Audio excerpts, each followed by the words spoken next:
the terminology of communications versus marketing to a lot of very, very smart CMOs over the last many, many years. I'll never forget a conversation I had with the CMO of a very, very prominent aerospace company.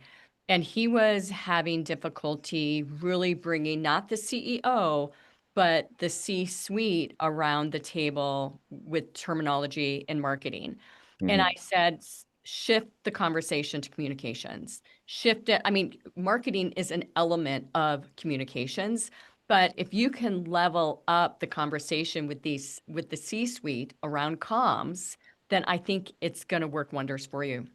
About a Yeah. month later, he reported back and he said, "Oh my gosh, that simple twist is ultimately what it took to really start being more respected at the table." So I love that. And it's it's so true. So we're talking about ROI.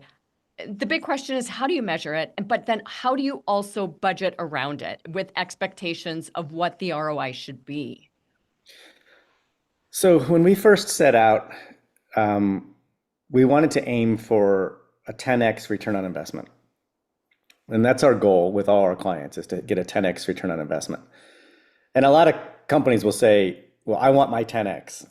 And I'm like, well, if I could guarantee a 10x investment in anything, I would go do that. Right. If I can invest in a stock and get a 10x ROI, I would do that.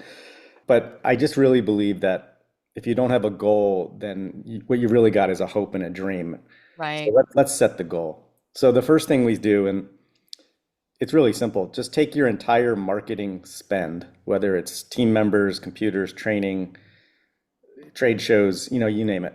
Put it all down on paper, look at your P&L, and then identify all the expenses that go towards marketing. Add it all up, multiply it by 10, and there's a good goal. Mm-hmm. Do we attain a 10x ROI for every client? No. Yeah. Sometimes it's 2x, sometimes it's 3x. We had one client that was 27x. So it's a goal. And I Yeah. think having that goal is really critical. It is, and I think there are a lot of factors that come into play here. So what is the sales life cycle? If the sales life cycle is, 2 years, Yeah. that's going to change that ROI. Certainly you're going to have some low-hanging fruit along the way, but nonetheless, it's going to change that ROI. In a lot of cases, in manufacturing in particular, if you are working in the defense arena and you get a contract, but it doesn't start for 4 years, you've got to be able to include that contract in the immediate ROI, even though the measurable income won't start for 4 years. So things like that, I think, are real consideration sets when it comes to this. Where is the brand position to begin with?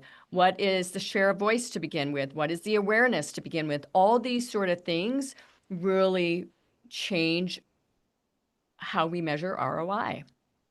Yeah, and I appreciate you saying all those things because it is a tricky calculation. We have some companies that ask, well, are you measuring ROI on our profit margins or is it on net new revenues?